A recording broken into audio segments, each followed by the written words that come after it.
ababaje, makuru y'inshamugongo, ngira ngo kuri iyo sikirini uriho urabona uwo mubyeyi, amafoto yiwe yanditsweho ngo rest in peace.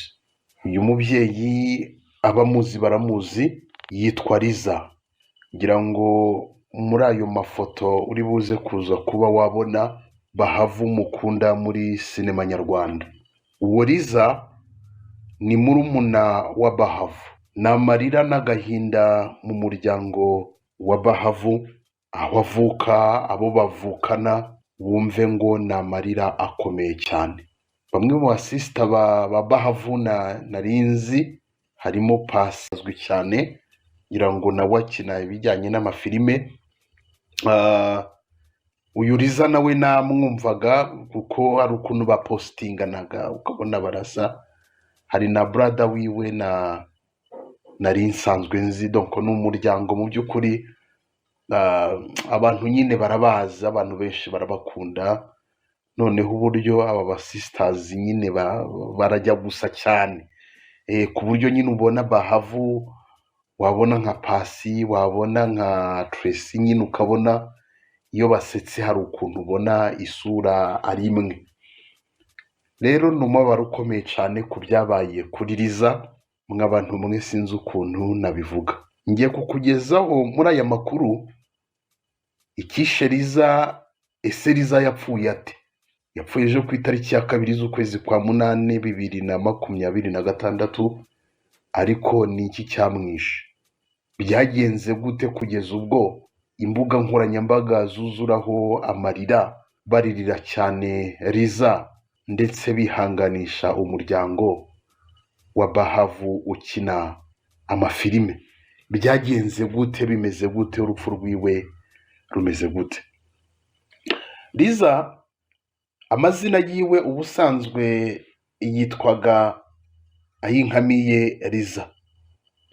Liza yakoze ubukwe mu mwaka wa 2023, mu byo mu kwezi kwa gatandatu gutyo mu mare 25 nibwo yakoze ubukwe 2023. Byumvikana neza ko ari urushako yaramazemo imyaka igera kuri 3. Imana ikaba yari blessinze umuryango we. Umugabo we yitwa Serubibi Shyaka Eric, yari yarabahaye umwana wabo almost yari, kuko yabyaye muri za 2024 gutyo, almost umwana wabo yarafite mu myaka nk'ibiri gutyo. Ariko wumve n'umwana wari ukiri mutoya, n'umwana ubuze mama we, wumve ngo umwana yarakiri mutoya cyane. Liza mu bintu yakoraga binafitanye isano, kwa kundi nyine umuntu aba ari kurwana n'ubuzima ngo arebe ko ejo nyine gukomeza kuba heza. Urumva nyine ubuzima tubamo bwa buri munsi bwo gushakisha imibereho. Liza mu busanzwe yacuruzaga ibikoresho byo mu gikoni, masorori, ariko nyine wumve nyine biri classic. Yaramaze gutera imbere, ufite ibikoresho bigiye bitandukanye, kandi mu by'ukuri usanga nyine abantu benshi bakunze kwifashisha mu gikoni. Ni ukuvuga ngo yari afite iduka. Ariko nanone mu buzima busanzwe yakoraga ibijyanye n'amakeke. Nabonye n'umugabo we hari ukuntu nawe donc basa nkaho bafatanyaga. Yakoraga amakeke yo mu bukwe, amaniveriseri. Donc abantu benshi bakundaga kumwifashisha mu bukwe bwinshi, bakundaga kumwifashisha bitewe n'ukuntu yari umuhanga. Yakundaga gutegura amakeke cyane. Abantu benshi bari bamaze kumumenya, yari umuhanga we n'umugabo we, bari bamaze gutera imbere byo ku rwego rutavugwa. Kimwe nakubwiye ngo ubu buzima tubayemo tuba dushakisha buri munsi, amakuru mfite aravuga ko Liza mu ejo ku itariki ya 2 z'uku kwezi kwa munane yabyutse nk'ibisanzwe, aritegura yerekeza mu kazi. Liza bivugwa ko yafashe moto mu gitondo yerekeza ku kazi. Liza biravugwa ko ageze hariya i Remera, hari impanuka ejo mu gitondo yabereye i Remera, hari impanuka yabereye i Remera kandi iyo mpanuka yari iteye ubwoba. Nabonye no ku rubuga rwa X hari umuntu wapositinze amagambo avuga ngo i Remera habereye impanuka iteye ubwoba kandi umubyeyi wari uhetswe ndabona bitari bukunde, ashobora gupfa kubera ukuntu yababaye cyane. Liza ejo bageze i Remera kuri moto yaje gukora impanuka.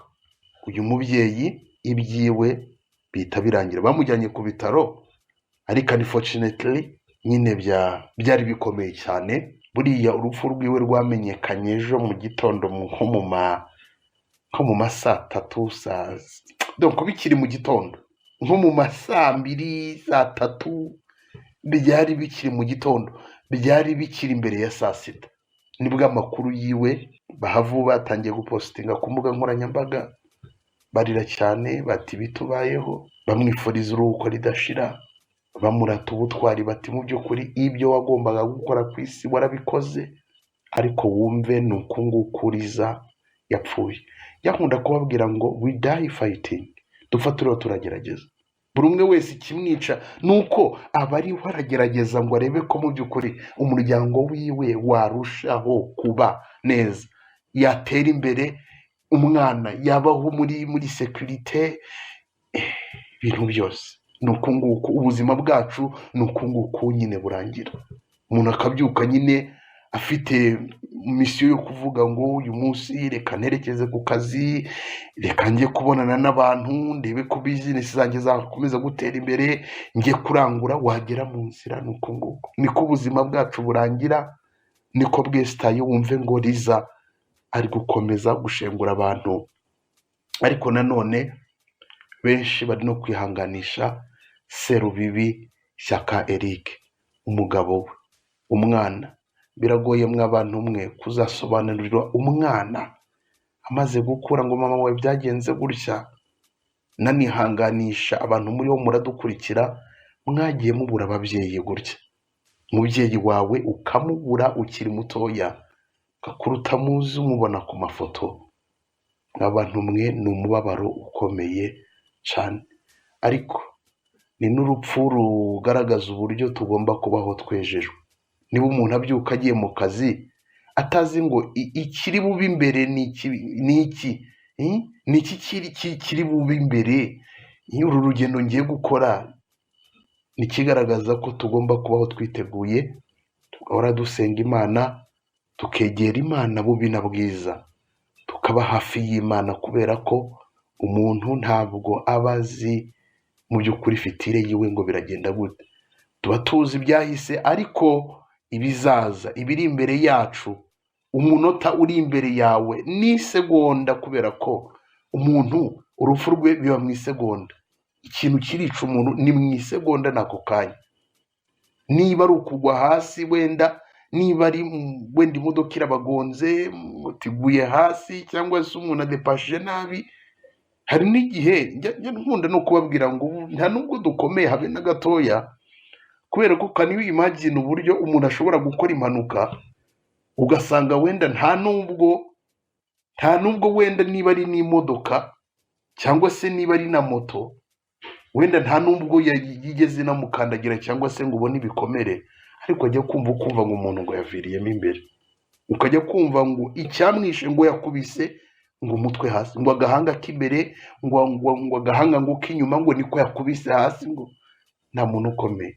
Njya nkunda kubabwira ngo bazanye microscope ifotora nkamo imbere nyine, bakakwereka ukuntu imbere hameze, wakwicisha bugufi. Cyangwa se nk'umuhanga akaza akakwereka aka kantu kameze gutya karamutse kangiritse ni mapfe, rwose wakwicisha bugufi. Nta muntu ukomeye niyo wagira gute, ntawe ni ndetse nta muntu ukomeye ku rupfu. Noneho ntabwo byakunda. So nuko nguko byaje kuza kuba byagenda. Wumve ngo ni umubyeyi uri gushengura abantu, imbuga nkoranyambaga murabizi ko Ah, abantu benshi bakunda Bahavu, kumva ko Bahavu yapfushije murumuna we, donc n'umubabaro ukomeye cyane. Wumve benshi bari kubabazwa cyane n'urupfu rwa Liza. Nyine yari amaze no kumenyekana no kuba Bahavu, kubona basa, wumve ni umubabaro ukomeye cyane. Reka nsoreza aho. Ndabihanganishije, mukomere. Nihanganishije Serubibi Shyaka Eric, umuryango wo kwa mama Pasi, ngo ni kwa Bahavu kubera ko mama wiwe nuko bakunze kumwita ngo ni kwa mama Pasi. Ndabihanganishije, mukomere, tuzongera guhura